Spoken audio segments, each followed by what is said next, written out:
En réalité, comme j'ai signé le contrat pour le premier un an avant sa publication, je me suis tout de suite mise dans un autre projet qui en fait découlait assez naturellement du premier. Parce que quand j'étais dans la fin de la rédaction de Viviane Elisabeth Fauville, j'ai eu à un moment un sentiment d'enfermement qui était, je pense, très lié peut-être à l'histoire qui était un peu anxiogène, de la femme qui assassine son psy.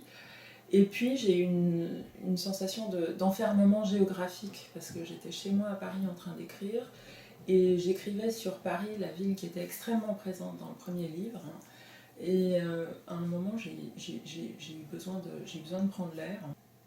Je me suis dit que j'allais avoir une espèce de projet périphérique qui consisterait à faire un petit tour des ports de France, enfin un petit tour très modeste, un tour de 2-3 ports français, et que j'écrirais une nouvelle qui se passerait dans chacun. Alors il n'était pas du tout question d'aller faire du tourisme là où on va faire du tourisme habituellement sur les belles plages avec des palmiers ou je ne sais quoi. Ce qui m'intéressait, c'était les ports industriels. J'avais cette espèce d'attraction vers ces zones un petit peu fantomatiques, qui sont des zones très très très étranges, parce que c'est là que tout se passe, c'est là que transite tout le commerce international. Tout ce qu'on achète dans les magasins vient des ports industriels ou est passé par un port industriel. Et en même temps, ce sont des zones complètement désertes, absolument immenses, avec ces machines gigantesques où tout est automatisé. Et pour avoir lu des livres, vu des documentaires qui se passaient par là, j'avais une attraction très très très très forte pour ces zones-là. Donc je me suis baladée avec l'idée de faire des nouvelles comme ça, et ce qui a présidé à la construction du triangle d'hiver, c'est vraiment les lieux. Parce qu'à ce moment-là, j'avais pas du tout, j'avais pas une idée de personnage, j'avais pas une idée d'intrigue, alors que pour le premier livre, j'avais cette idée, je veux faire un livre sur une femme qui assassine son psy. Là, je n'avais pas d'idée au-delà du cadre. Donc le livre s'est construit petit à petit. Quand le premier livre est sorti, j'avais vraiment que ces repérages géographiques, et après j'ai tissé une intrigue qui pour le coup est née d'agrégation d'influences diverses, et puis peut-être de ce que j'étais en train de vivre moi-même. Enfin voilà, les fragments se sont un petit peu recomposés comme un puzzle. J'étais attirée par ces zones portuaires, mais ça c'est ce qui donne sur la mer, et puis je me suis aussi intéressée beaucoup à l'urbanisation de ces villes. Je me suis surprise à avoir un attachement soudain pour ces zones reconstruites après la Seconde Guerre mondiale. D'abord en passant à Saint-Nazaire et après en allant au Havre. C'est des architectures qui ne correspondent pas du tout à nos critères esthétiques contemporains, même si le Havre vient d'être a été classé il y a quelques années au patrimoine mondial de l'UNESCO. C'est des très grands ensembles en béton, brut, massif, très imposants comme ça, qui peuvent sembler inhumains, et en même temps, j'ai trouvé à chaque fois en me promenant dans ces zones qu'il y a finalement une très grande harmonie. Ce sont des villes qui dégagent une ambiance une atmosphère très très paisible. Et je me suis intéressée à l'architecture de la reconstruction plus précisément, et là on se rend compte que en fait, c'est une architecture extrêmement ingénieuse. Il fallait reloger tous les habitants. Donc on a fait ça avec un grand souci des personnes. On a essayé d'envisager la manière de les reloger le mieux possible dans des conditions d'hygiène et de confort qu'ils n'avaient jamais connues avant. Et c'est vrai que c'est des projets architecturaux qui ont été finalement mal compris, parce que les gens étaient très, très heurtés par cette architecture qui allait à l'encontre de tout ce qu'ils avaient connu avant. Du coup, c'est des zones qui sont finalement assez peu peuplées. Par exemple, au Havre, la population n'est pas vraiment revenue dans les quartiers centraux, c'est plutôt installé à la périphérie. Il y a maintenant un retour, mais assez lent, qui fait que ces zones sont quand même pas presque semi-désertiques par moments. Mais moi, je trouvais qu'il y avait une atmosphère, au contraire, extrêmement paisible et féconde. Enfin, aussi, ces zones un peu fantomatiques, c'est sûr que ça suggère tout de suite un tas d'intrigues. Enfin, c'est vraiment des lieux où on a envie de situer une intrigue policière, où on sent tout de suite du mystère. Ça, c'était vraiment les spécificités du Havre et de Saint-Nazaire, et il me fallait un troisième port, parce que à ce moment-là de la construction du livre, j'étais déjà dans l'idée d'un triangle, donc un triangle de personnages, et il me fallait 3 villes qui ne correspondent pas trait pour trait aux personnages du tout, mais voilà, il me fallait 3 éléments de structure. J'ai beaucoup cherché la troisième ville, je vais fini par m'arrêter sur Marseille, qui est évidemment très différente des 2 premières, mais là, pour le coup, je me suis rendu compte que ce qui m'intéressait à Marseille, c'était aussi la zone reconstruite, parce que ça permettait de lier, évidemment, Marseille n'est pas du tout connu pour ça, mais il y a une des façades du Vieux-Port qui a été entièrement reconstruite après la Seconde Guerre mondiale, donc là j'avais un point de cohérence entre mes 3 villes. Oui, c'est des villes qui sont instables parce qu'on a effectivement ces énormes cargos, ces porte-conteneurs, ces navires de passagers qui font la hauteur d'un immeuble de 10 étages, qu'on voit à quai. Il y a des moments où on ne sait pas très bien si c'est un immeuble ou si c'est un bateau, et puis 3 heures plus tard ils sont plus là, voilà, les immeubles apparaissent, disparaissent. C'est quelque chose aussi qui m'attirait dans ce décor-là, et que les apparences sont très trompeuses. Quant à la structure du livre, j'avais envie de construire quelque chose qui ressemble à une illusion d'optique. C'est-à-dire que, contrairement à ce qui se produit dans mon premier livre, où il y a une intrigue autour du personnage principal, mais il y a quand même beaucoup de personnages secondaires qui gravitent autour, qui apparaissent, qui disparaissent, là, pour le coup, je voulais faire quelque chose de très simple. J'avais 3 personnages, on commence et puis on les découvre les uns après les autres, donc voilà, il n'y a pas de confusion possible. Premier personnage féminin, personnage masculin, deuxième personnage féminin. Et on les suit dans des cadres qui sont extrêmement, où chacun peut se repérer, donc il y a ces villes qui sont assez décrites, et puis après tout s'ancre dans une réalité, je pense très tangible. Enfin, il y a des scènes dans un magasin d'électroménager, il y a des scènes dans des enseignes de prêt-à-porter que tout le monde reconnaîtra. Voilà, c'est je pense une réalité où tout le monde peut se repérer, et je voulais qu'on suive ces personnages dans ces décors-là, sans difficulté, et que peu à peu l'intrigue s'incurve pour non pas revenir à son point de départ, mais se retourner à un moment dans une espèce d'angle mort de l'intrigue qui donnerait un effet un petit peu vertigineux à la fin. Il y a cette figure géométrique qui s'appelle le triangle de Penrose, qui est une figure qu'on peut dessiner, mais qu'on ne peut pas reproduire dans la réalité en 3 dimensions, parce que quand la 3e branche du triangle se raccroche au point de départ, elle s'est retournée, et on ne voit pas sur le dessin où se situe la faille. Voilà, c'est une espèce de figure qui tourne à l'infini, et j'avais l'idée de construire le livre comme ça, pour produire une espèce d'effet vertigineux à la fin, et qu'on puisse relire le livre en cherchant comme ça où se situait le point de retournement.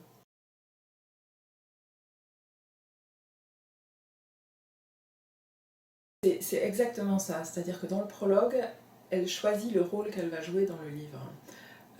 C'est une jeune femme qui passe de petit boulot en petit boulot et qui est très très insatisfaite de son sort, parce qu'après tout elle pourra s'en accommoder. Elle a essuyé une série de revers professionnels qui font qu'elle n'en peut plus, et elle décide de changer de vie du jour au lendemain. Elle décide d'adopter l'idée de quelqu'un d'autre. Elle se dit, bah, finalement, voilà, mon problème serait résolu si j'adoptais une nouvelle identité. Et il se trouve qu'elle vient de voir un film d'Éric Rohmer, où Ariel Dombal interprète le rôle de la romancière Bérénice Beau-Rivage. Et mon personnage, qui est donc désigné dans un premier temps sous son statut de mademoiselle, parce que tout le monde l'appelle mademoiselle, et voilà, comme elle-même ne semble pas très certaine de son identité, elle n'est que mademoiselle dans les premiers temps du livre. Et elle fantasme sur ce nom, parce qu'évidemment, quand on s'appelle Bérénice Beau-Rivage, on ne peut qu'avoir un destin tout à fait hors du commun. Et il se trouve aussi que cette mademoiselle présente une ressemblance physique assez troublante avec Ariel Dombal. Donc elle se dit, mais voilà, mon rôle, il est là. Donc elle va s'appliquer à devenir cette Bérénice Beau-Rivage dont elle vient d'entendre le nom, dont elle vient d'entendre parler. Et mon projet, il a vraiment pris tournure À partir du moment où j'ai revu ce film d'Éric Rohmer où intervient Bérénice Beau-Rivage, parce que je me suis dit, là, voilà, le déclencheur de l'intrigue, il est là. J'avais le cadre, mais il fallait poser la situation qui allait faire que les personnages pouvaient se rencontrer et qui pouvait se produire cette intrigue, non pas en boucle, mais en triangle. Et donc à partir de là, à partir du moment où j'avais ce personnage qui prétend être une romancière qu'elle n'est pas, j'avais toute mon intrigue, puisque évidemment tout repose à partir de ce moment-là sur le thème de l'imposture et comment elle va réussir à se faire aimer d'un homme sous cette fausse identité, et comment elle va devoir maintenir la fiction d'elle-même aussi longtemps que possible, parce que bon, elle a beau être assez mythomane et pleine d'imagination, c'est quand même difficile de maintenir l'illusion à temps complet, d'autant plus que dans l'ombre de cet homme dont elle tombe amoureuse gravite une autre femme qui s'appelle la journaliste Blandine Lenoir, et qui, avec une espèce de sixième sens, comprend tout de suite qu'il y a quelque chose qui ne va pas chez Bérénice Beau-Rivage, et qui va donc s'acharner à la démasquer.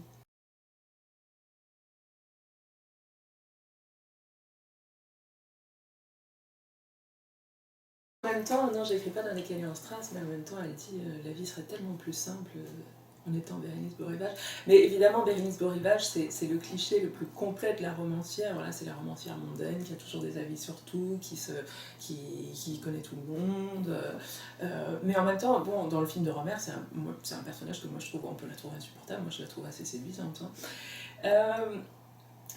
Disons que au départ, quand Mademoiselle est dans cette agence pour l'emploi où on la harcèle pour qu'elle reprenne un job de je sais pas quoi, de vendeuse, de caissière, comme ce qu'elle a fait avant, elle ne dispose que de clichés sur le métier de romancière, dont on peut avoir entendu parler, même quand on ne s'intéresse pas particulièrement à la littérature, par tout ce que véhiculent les magazines féminins, tous ces magazines qu'on voit dans les salles d'attente. Voilà, donc elle a des tas d'idées sur ce que c'est qu'être une romancière, et après en fait il n'y a plus qu'à écrire, donc voilà, elle se dit moi j'ai fait tout un tas de métiers avec parce qu'elle a une capacité d'adaptation quand même assez forte. Elle se dit voilà, il n'y a plus qu'à, donc elle a son carnet, elle a son crayon, et elle essaye de remplir ce contenu pour correspondre à l'image. Bon, évidemment, elle n'y arrive pas du tout, parce que son talent pour l'imposture ne va pas jusque-là. Moi, ce qui m'amusait aussi dans ce personnage-là, c'est que, en réalité, je l'ai écrit au moment où je suis passée du statut de la personne qui écrit secrètement dans son coin en espérant publier un premier roman, au statut d'auteur quand le livre paraît et que on doit parler de son livre en public. Et pour moi, il y a eu un effet extrêmement troublant et vertigineux, parce que tout d'un coup, voilà, bon, c'est une banalité complète de dire ça, mais quand on le vit, quand on est en train de le vivre, moi j'ai eu envie de le mettre en abîme, je pense, dans ce livre-là, parce que c'est très très troublant, on est soumis à un changement d'identité. Bon, évidemment, ce livre n'est pas du tout autobiographique, mais il est complètement autobiographique. Ouais. Pour moi, le nom, c'est la première caractéristique qui habille le personnage, avant même de... en tout cas pour le personnage principal, les personnages principaux. Avant même de savoir à quoi elle ressemble, bon là, en l'occurrence, je savais assez vite à quoi elle ressemblait à Ariel Dombal, et là je me suis dit, c'est très pratique d'avoir trouvé ça, parce qu'on n'a pas besoin de la décrire. Mais au-delà de l'apparence physique, j'ai besoin de savoir comment s'appelle le personnage pivot du livre, parce qu'en effet le nom contient tout un programme. Enfin, on va imaginer tout de suite toutes sortes de choses à partir des sonorités du nom, c'est fatal, hein. Et c'est très compliqué de trouver un nom, mais alors peut-être plus pour les personnages secondaires, parce qu'il faut trouver quelque chose qui soit ni trop banal ni trop alambiqué, et c'est plus compliqué peut-être pour les personnages secondaires parce que on les connaît moins et on s'y intéresse moins finalement, fatalement. Et il faut quand même que ça sonne juste, hein. Et là, à vrai dire, je suis en train de réfléchir à comment mettre en place mon troisième livre. Et une de mes premières préoccupations, c'est de trouver les noms des personnages qui me permettent finalement de faire une fiche signalétique, mais dans ma tête plutôt. Euh, parce que je ne veux pas avoir à les changer en cours de route. Ça m'est arrivé pour le premier livre, les personnages secondaires, j'ai dû les changer de nom plein de fois et après on ne sait plus qui ils sont, enfin c'est infernal. Peut-être que je suis possédée par cette idée qu'on doit tout savoir à partir du nom. Peut-être que le fond du sujet, c'est d'habiter pleinement son nom. Oui, c'est toute la difficulté du personnage principal, oui, qui a ce nom d'emprunt et qu'elle cherche à coller au nom. Ouais. Je voulais que ça ressemble à un roman policier, mais que ça n'en soit pas. C'est tout ce jeu sur les apparences, sur le trompe-l'œil. Là aussi, on est sans arrêt dans des faux semblants, c'est-à-dire que tout semble clair, limpide, les situations, les lieux, les personnages, et en fait, rien n'est ce qu'il semble réellement. Donc ce personnage, il a eu un nom dans certaines versions précédentes. D'ailleurs, j'ai son nom dans ma tête, mais je l'ai supprimé pour ne garder que son titre d'inspecteur. Parce que l'inspecteur, c'est bien. Dans le premier livre, il y avait un personnage d'inspecteur. Le personnage principal tombait raide de l'inspecteur qui lui posait des questions pour savoir si elle n'avait pas assassiné son psy. Je trouvais que le rôle de l'inspecteur, c'était bien. Et puis en plus, voilà, son rôle, c'est d'inspecter, de mettre au jour la réalité des faits, et en fait c'est le premier à tomber dans le panneau puisqu'il pense que Bérénice Borivage est vraiment la romancière Bérénice Borivage. Oui, c'est tout ce jeu sur les apparences. L'idée du roman policier, ça me séduit non pas dans la mesure où il faudrait résoudre un crime, parce que bon, après tout, les intrigues policières, c'est quand même toujours un peu la même chose. Mais ce que je voudrais faire, c'est quand même arriver à créer un suspense et une tension telle que on soit toujours dans le doute et que ce doute entraîne à ne pas lâcher le livre avant la fin. C'est un format court et après ça fonctionne ou pas, mais je cherche quelque chose qui est peut-être proche du rythme d'un roman policier, même si les histoires de flics et de criminels en soi ça me passionne pas.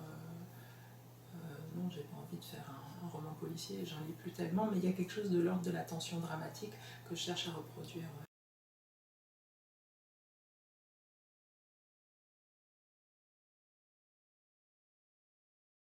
Il n'y a pas de projet esthétique au départ. Enfin, je ne cherche pas à démontrer quelque chose, je n'ai pas une thèse que je veux mettre en œuvre dans le livre. Mais c'est vrai que je ne peux pas me contenter des apparences telles qu'elles sont, parce que les apparences telles qu'elles sont ne sont simplement, elles sont juste pas satisfaisantes. Peut-être c'est encore un point commun avec le personnage. Moi, j'avais quand même l'idée que c'était une histoire d'amour. C'est une histoire d'amour plutôt triste. J'avais aussi l'idée qu'il fallait que le livre soit ancré socialement. Comme le premier livre est très ancré socialement dans la bourgeoisie parisienne, là, c'est plus du tout le même milieu puisque le personnage exerce en effet un tas de petits boulots. Pour moi, c'est pas du tout gratuit que ce soit ancré dans la réalité sociale. Enfin, moi, j'ai envie de parler, j'ai pas du tout envie de... Autant je suis intéressée par les faux semblants, l'illusion d'optique, les trompe-l'œil, autant j'ai pas du tout envie de faire de la science-fiction. J'ai envie de représenter d'une certaine manière le monde dans lequel on vit et la dureté des rapports sociaux, de la vie professionnelle. Enfin, voilà, non plus, il n'est pas du tout question de faire une thèse là-dessus, mais c'est quelque chose à quoi je ne me résigne pas et que j'ai envie de montrer. En même temps, c'est vrai que je suis à l'aise dans aucune... dès que ça ressemble trop à un genre, peut-être, dès que ça ressemble trop au genre histoire d'amour, au genre roman policier, au genre roman social, tout d'un coup, je suis mal à l'aise parce que j'arrive pas à croire non plus complètement à ces étiquettes. Donc peut-être que j'ai besoin de fausser la perspective pour que ça finisse par donner aussi un peu de perspective, parce que je pense que c'est pas... j'ai pas envie d'être enfermée dans un livre tout comme j'ai pas envie d'être enfermée dans la lecture d'un livre, j'ai pas envie d'être orientée par l'auteur, j'ai pas envie qu'on me dise quoi penser, que ce soit un roman ou n'importe quel autre genre de livre. J'ai envie en tant que lectrice d'avoir une part active et de pouvoir faire mon chemin avec le livre une fois que je l'ai refermé. Et je pense que cette façon de décaler aussi systématiquement l'objectif, une fois qu'on est quelque part, non, finalement on est un petit peu ailleurs, c'est une manière de donner du champ à moi et au lecteur.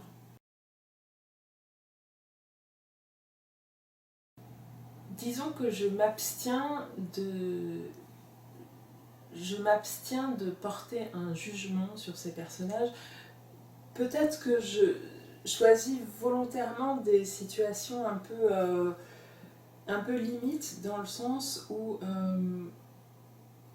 dans Viviane Elisabeth Fauville comme dans Le Triangle d'hiver, c'est pas a priori des personnages extrêmement sympathiques, et c'est des personnages qui, bon, elles présentent bien, elles sont charmantes, mais en même temps elles commettent des actes tout à fait répréhensibles. Et voilà, je cherche pas à susciter la sympathie immédiate, mais je cherche à susciter une espèce de sympathie à rebours. C'est-à-dire que finalement, ces personnages, oui, elles font des choses que je recommanderais à personne, mais en même temps, elles ont des circonstances atténuantes parce qu'elles gravitent dans des milieux, dans des lieux qui sont extrêmement compliqués, et finalement, elles ne se résignent pas à la situation à laquelle elles sont acculées. Je ne sais pas si elle s'absente réellement de la réalité, mais en tout cas, le réel qu'on lui propose, le réel qu'on lui assigne, est tout à fait insatisfaisant, et elle ne s'y résout pas.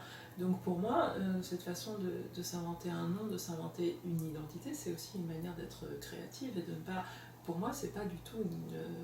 mais là, on rentre dans des interprétations psychologiques du livre, mais c'est pas une forme de folie, c'est une manière de faire quelque chose avec la matière qu'on nous propose et de la recomposer, et c'est toute la question de la représentation. Voilà, comment s'accommoder d'un réel insatisfaisant, il faut remettre le puzzle à l'endroit.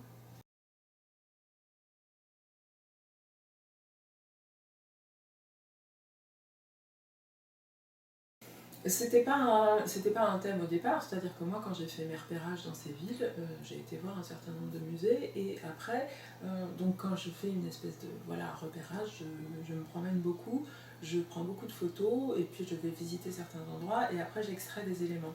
Et je cherche pas du tout à savoir pourquoi tel élément m'importe plutôt qu'un autre, c'est vraiment j'ai le désir d'aller par ici et pas par là, et ça s'impose comme ça, et je construis les scènes à partir de ça. Il est vrai que dans chaque ville, ou presque, traversée, il y a un musée et ou une église, et que finalement, dans ces villes mouvantes que sont les ports, les repères fixes, c'est ces lieux de la représentation que sont les églises et les musées. Bon, je me suis aperçue très vite que mon désir d'aller faire un petit tour des ports français comme ça, c'est un désir très ancien. Enfin, il y a beaucoup de peintres qui ont fait comme ça des séries de ports de France qui sont cités dans le livre. Enfin, il y a Claude Lorrain, il y a Joseph Vernet, il y a Paul Signac. Il y a des auteurs comme Jean Rollin qui a fait un tour des ports français dans ou pour Terminal Frigo. Il y a ce personnage dans La vie mode d'emploi de Georges Perec qui peint des centaines de vues de ports dans le monde entier pour finalement les détruire. Voilà, mais je pense qu'au départ, tout ça, on a beau le justifier par des arguments esthétiques ou économiques, il y a un désir d'aller vers les ports, il y a un désir de représenter ces lieux, et finalement, à quoi ça sert de comprendre vraiment pourquoi. Enfin, quand même, oui, je ne peux pas être complètement hypocrite, il est vrai que la question de la représentation picturale, en tout cas, a fini par acquérir un statut important dans le livre.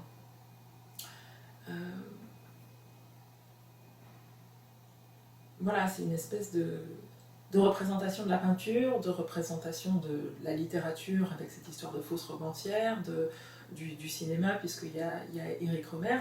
C'est comme si finalement la représentation était beaucoup plus stable que la réalité. Mais enfin bon, ça c'est aussi une pensée assez ordinaire. Enfin, on s'en rend tous les jours compte que la représentation est plus stable que la réalité.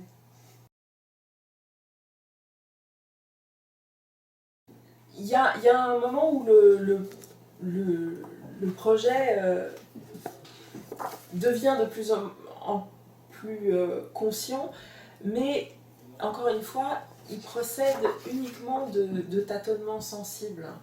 Donc c'est vrai que comme le livre est assez dense, il est court, j'ai dû, par rapport à la masse d'éléments que j'ai récoltés en faisant mes repérages, mes lectures, tout ça, j'ai dû choisir et je n'ai pas toujours su à quel moment, pourquoi je choisissais de conserver tel élément et pas tel autre à tel ou tel moment. Je pense qu'à mesure que on connaît mieux ses personnages, qu'on connaît mieux son intrigue, qu'on connaît mieux son livre, il y a une sélection qui s'opère fatalement, où tout se recentre vers le projet qui est en train de prendre tout mieux. Hein.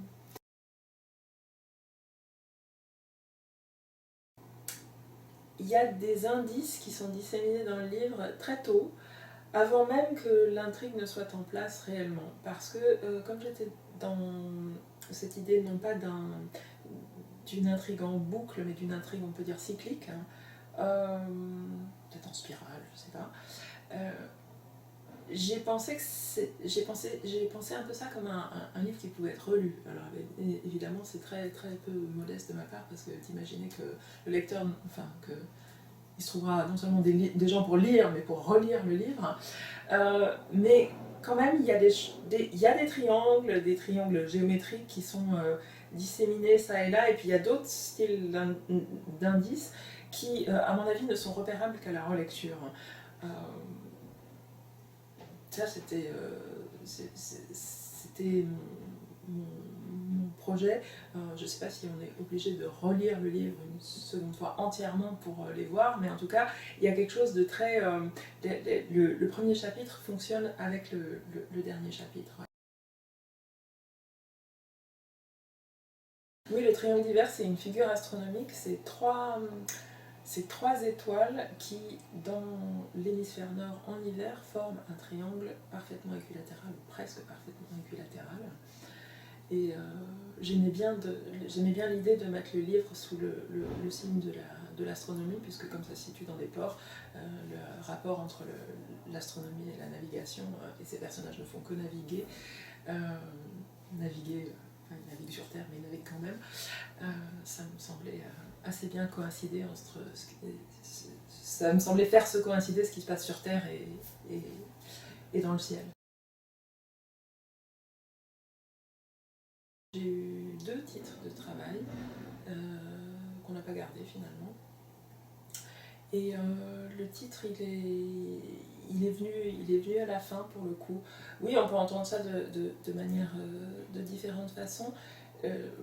Bon, c'est un triangle amoureux, ça se passe en hiver, alors ça c'est l'explication la plus simple. J'aimais bien aussi l'idée de triangle d'hiver, ça peut faire penser à Conte d'hiver de Romer, j'aimais bien cette espèce de référence, même si finalement le livre est assez indépendant d'Éric Romer.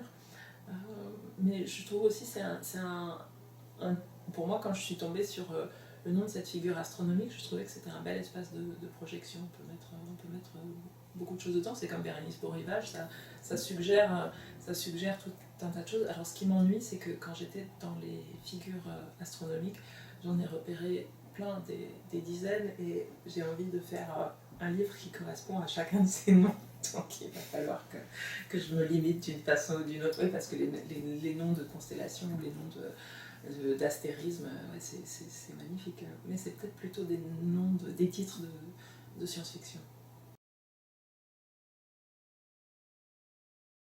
Oui, ça c'est quelque chose que j'aime bien faire, détourner des expressions très communes. C'est des expressions qui sont un peu mortes, c'est des expressions qu'on ne voit plus tellement elles ne veulent plus rien dire finalement à force d'avoir été utilisées et usées. Je pense que ça rejoint cette idée de recomposer le réel qui en soi n'est pas complètement satisfaisant et de finalement lui redonner vie, parce que c'est ça que fait le personnage aussi, c'est en réinventant le cadre, en réinventant son identité, elle rend vivant quelque chose qui est comme ça, dans un état un peu larvaire. Hein. Je trouve que ce qui est très décevant à la lecture d'un livre, c'est d'avoir l'impression que chaque phrase a déjà été écrite finalement. Moi j'essaye de me tourner vers des lectures dont j'ai le sentiment que voilà, il y a une espèce de, pas une langue nouvelle à chaque livre, mais que en effet la matière est vivante. Et c'est ce que j'essaye de faire, c'est-à-dire que moi, quand je relis ce que j'ai fait, quand je relis mes brouillons, mes premières versions, la première chose que je raille furieusement, c'est ces phrases qui sont bourrées de clichés. Encore que les clichés en eux-mêmes sont intéressants, mais il faut les mettre en perspective. C'est vrai que dans le livre, il y a des motifs récurrents aussi, c'est-à-dire qu'il y a des phrases, des éléments qui sont travaillés une fois et qui reviennent dans chaque chapitre. Enfin, il y a 5 grands chapitres, donc ça ne revient pas très très souvent non plus.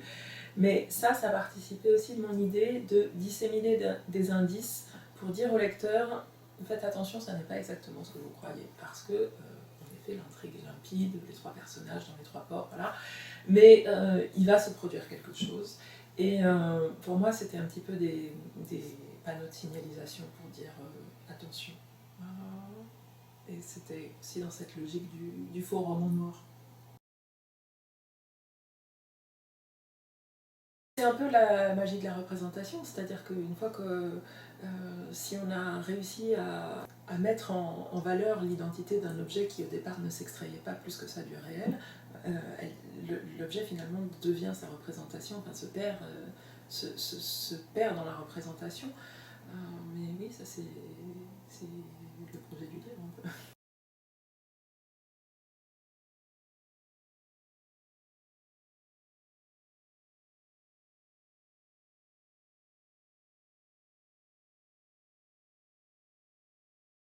L'épigraphe, c'est celui qui dissimule un poteau commet une faute, celui qui fait un faux poteau commet un crime.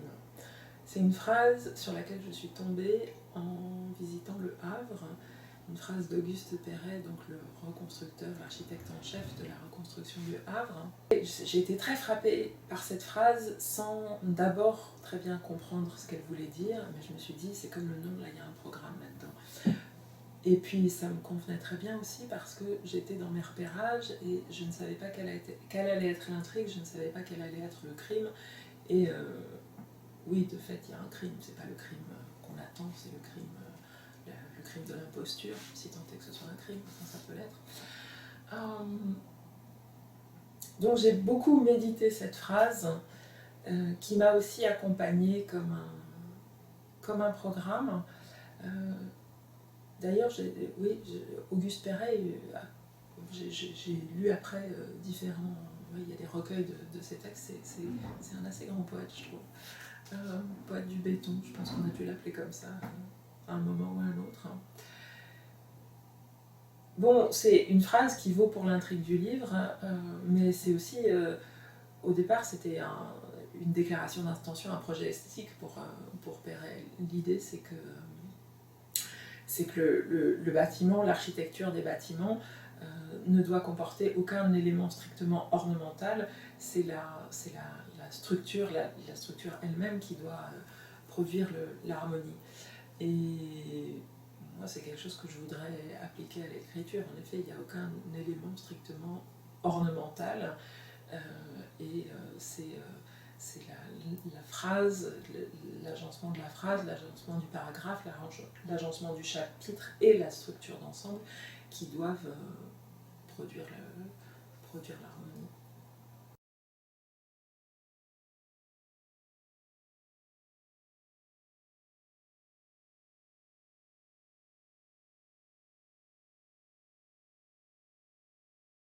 Je suis heureuse que l'ironie soit perceptible parce que oui, je serais bien incapable de dire ce que c'est que le devoir de l'artiste et oui, enfin, et puis ça m'amuse un peu ces textes où on explique ce que doit faire ou ne doit pas faire un artiste, mais ça procède de l'idée que mon personnage se fait de la romancière. Voilà, elle a une espèce d'idée de ce que doit être la figure de l'artiste, qui est complètement, un peu désuète. Hein. Donc cette phrase, elle intervient quand elle visite une exposition dans un musée du Havre, le musée qui a une très grande collection de peintres impressionnistes. Et voilà, elle a une réaction d'hostilité face à ces tableaux qui mettent en scène la fragmentation de l'eau et de la matière, parce qu'elle-même, depuis le début, elle s'acharne à faire le contraire. En fait, elle s'acharne à donner une cohérence à son identité, son personnage, son nom. Finalement, cette phrase, je sais pas très bien quoi en penser. C'est plutôt une question à moi-même, ouais. C'est plutôt une question à moi-même, d'où la dimension ironique. Qu'est-ce qu'on fait là? Quel est le projet fondamental quand on fait un livre? Qu'est-ce qu'on essaye de dire? Est-ce qu'on essaye de figer? Est-ce qu'on essaye de transformer? Est-ce qu'on essaye d'ouvrir vers un autre livre?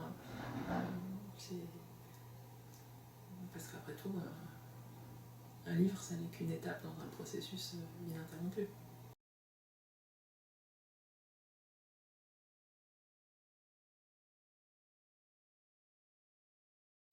Bérénice beau rivage.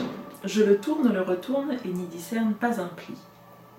Oui, ce nom m'irait à la perfection, réfléchit-elle en pivotant vers la fenêtre qui encadre une rue morne.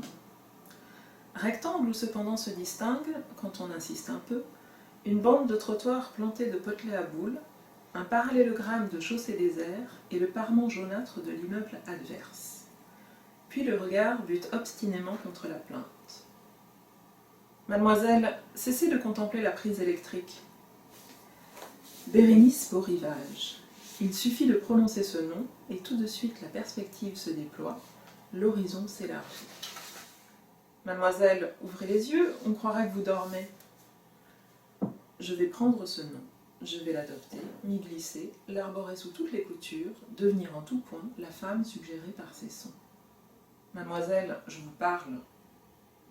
Se profile un léger embarras, car ce nom, je ne l'ai pas inventé, il appartient à une autre, quoique pour ainsi dire, à moitié. Mon nom est occupé par une actrice dans un film d'Éric Rohmer. La comédienne Ariel Dombal y interprète le rôle de la romancière Bérénice beau rivage. Écoutez, mademoiselle, ça fait 3 mois que je vous reçois en entretien individuel. D'abord, j'ai fait preuve de compréhension parce que votre dernière expérience professionnelle ne s'était pas tellement bien passée. Puis je vous ai dégoté des annonces, des offres de formation, et vous avez fait la difficile. Mais il va falloir y mettre du vôtre, faire preuve de créativité, de polyvalence, parce que sans diplôme ni qualification, vous n'allez tout de même pas devenir ministre. Romancière, une activité séduisante, bien davantage que les postes vantés par la conseillère pour l'emploi. Très bien, mademoiselle, j'aurai fait de mon mieux. Puisque vous ne voulez rien entendre, j'appelle mon supérieur. Monsieur Gelinx, par ici, s'il vous plaît. Les romancières, je les ai vues dans les magazines de salle d'attente, sur les pages de Madame Figaro. Elles y ouvrent les portes de leur salon parisien, posant à leur bureau, devant la bibliothèque, au fond de baignoires d'angle où elles barbotent pour trouver l'inspiration. Oui, Solange, qu'est-ce que je peux faire pour vous? Les romancières ignorent les réveils à l'aube pour emprunter d'épouvantables transports en commun. Levées à l'heure qu'il leur plaît, elles se promènent sous les volutes de longues cigarettes à la poursuite du meilleur mot, de la meilleure phrase, et transcrivent ce qui leur est ainsi venu dans de beaux carnets reliés en cuir. C'est mademoiselle, monsieur Gelinx, nous l'avions déjà convoquée la semaine dernière. Oui, je me souviens, un cas difficile doublé d'une absence totale de motivation. Alors ça ne peut pas être bien compliqué, romancière, lorsqu'on a comme moi exercé de nombreux métiers avec créativité, polyvalence. Exactement, monsieur Gelinx, avec elle j'ai tout essayé. L'accompagnement personnalisé, les ateliers, les stages d'insertion. Et maintenant, des efforts, j'en ai assez fait. Et maintenant, des métiers, j'en ai assez fait. Mademoiselle, il faut vous ressaisir, ou nous serons obligés de vous couper les vivres, et vous finirez au revenu de solidarité active, soi-disant, en réalité sous les ponts. Oui, mademoiselle. Dans des bureaux, des magasins, pour me glisser une nouvelle fois sous une nouvelle peau. Il n'y a vraiment rien à en tirer. Mais voyez-vous, Solange, le plus embêtant à mes yeux, c'est encore cette histoire de harcèlement. Précisément, monsieur Gelinx. Menacer son chef de rayon avec un ustensile et la probabilité de retrouver un emploi dans la branche après ça. Il suffit de partager certaines caractéristiques avec la comédienne Ariel Dombal. Vous avez raison, vu son dossier, elle ferait mieux de quitter la Normandie. Posséder de l'aplomb en toutes circonstances, et puis un corps gracile, de grands cheveux blonds. Allons, c'est sans espoir, fermez le guichet. Et vous, mademoiselle, je ne veux plus vous voir dans nos bureaux, vous êtes impossible. Ce qui est acquis.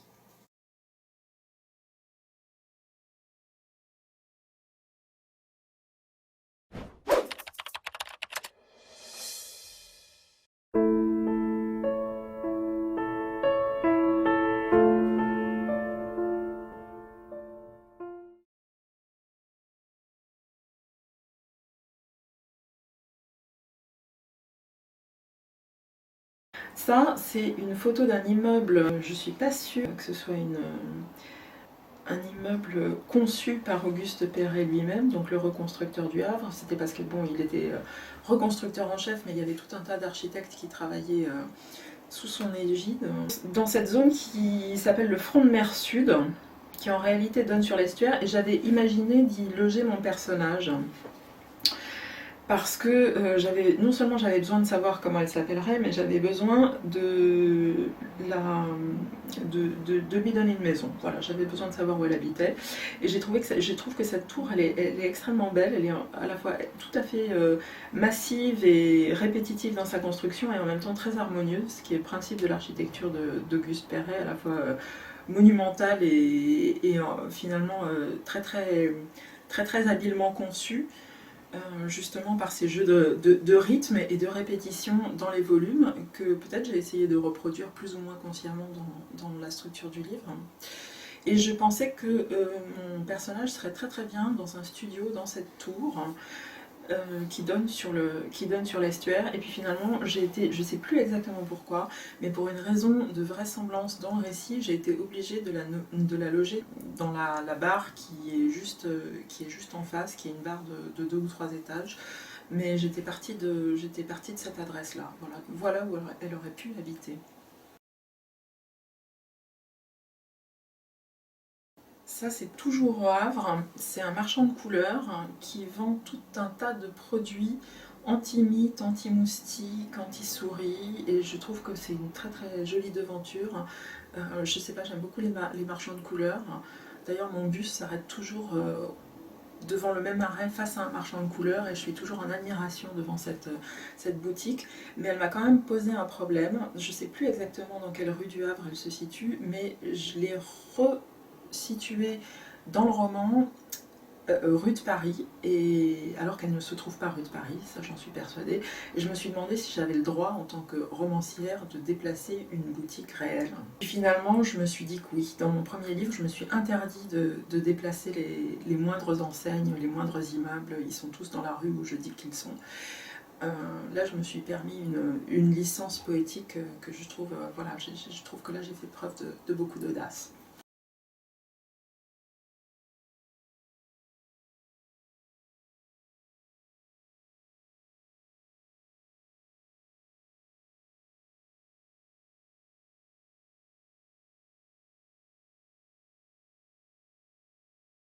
La rue de Paris, c'est une des grandes artères commerçantes du Havre qui a été complètement détruite dans les bombardements en 1944 et qui a été reconstruite sur le modèle de la rue de Rivoli.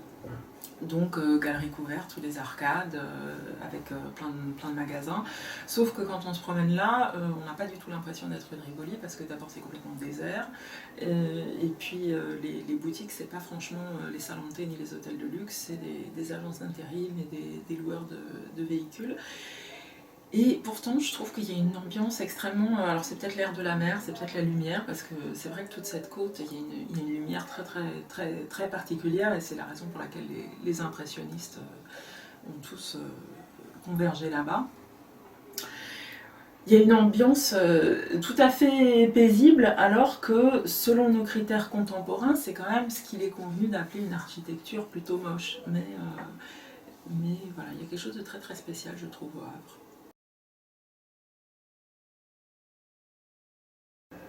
c'est une photo des peintures d'Eugène Boudin, des peintures de groupes de vaches qui sont exposées au musée André Malraux. Et quand je revois cette photo, maintenant ça me paraît très étrange parce qu'elle a été... j'ai adapté cette photo telle qu'elle pour en faire une scène du livre.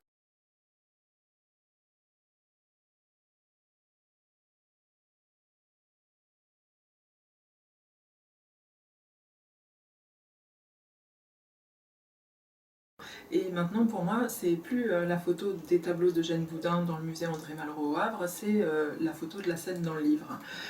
Voilà comment on se réapproprie et s'impute tous les mérites de la réalité.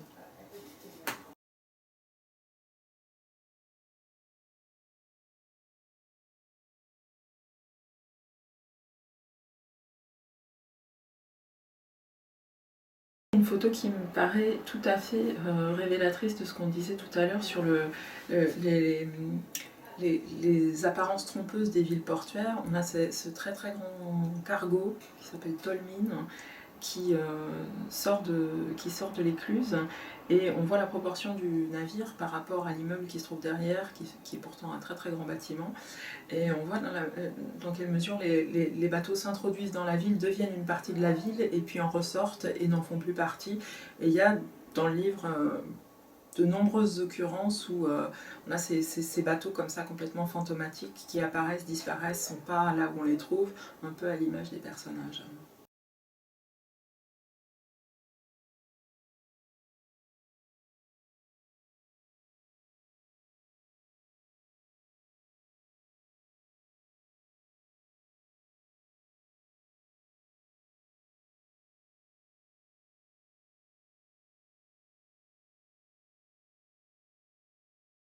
C'est une vue de la façade ouest du Vieux-Port qui a été reconstruite dans les années 50 par Fernand Pouillon, il me semble. Donc c'est un grand ensemble en béton et il y a de la pierre aussi, je pense quand même,